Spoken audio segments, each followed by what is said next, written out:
So to take that question, I can actually go.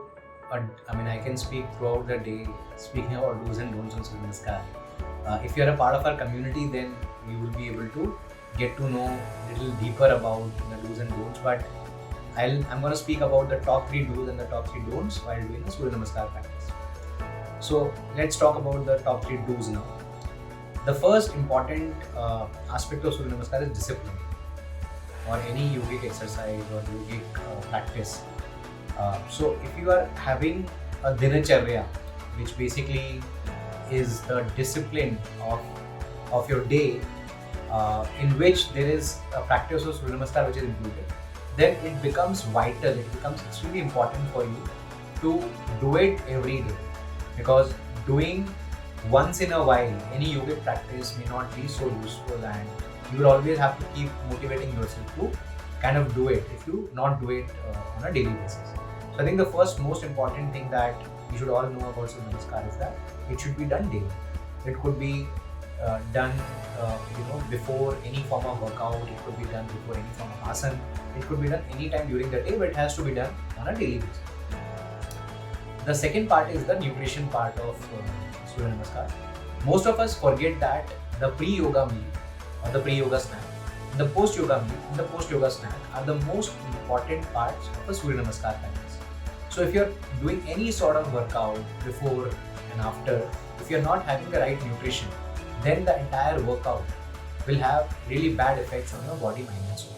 So the nutrition part becomes very important as a part of your discipline.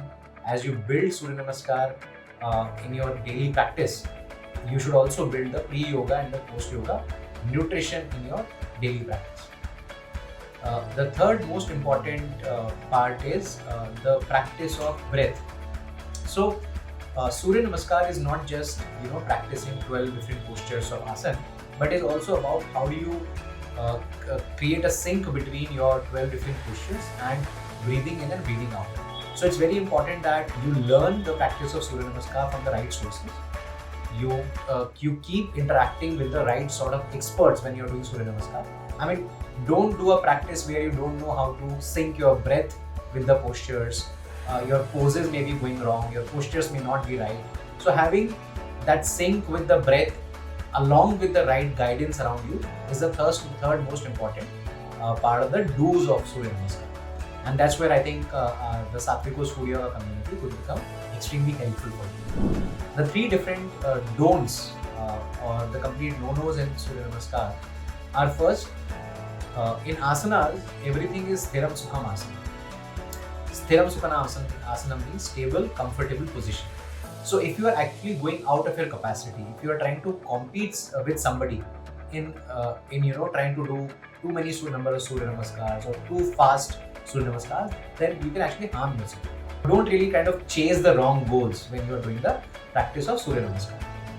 The second important don't is that if your body is not well, so if for example you are having fever, you are having some really bad chronic condition like a chronic asthma attack or a chronic blood pressure or any sort of problem which is really pertinent at this point of time, then Surya Namaskar practice can be really harmful for you.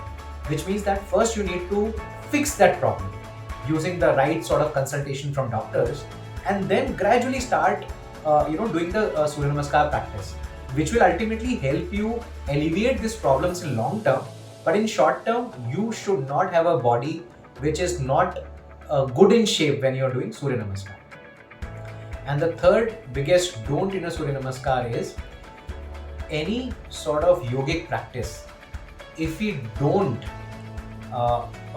really share that yogic practice with people in the right way. So when I say don't share the wrong practice with the people.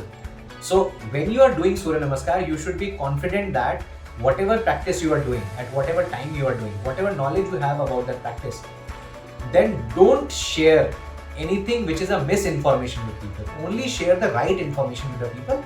Otherwise, it can have ill effects on other people as well. So these are some of the do's and don'ts that you should practice. And as I said, the Satviko School Yoga community can really be helpful for understanding more do's and don'ts about Surya Namaskar practice. So come and be a part of it and really understand Surya Namaskar to its core from the experts and from the other people who have taken this practice in their daily lifestyles.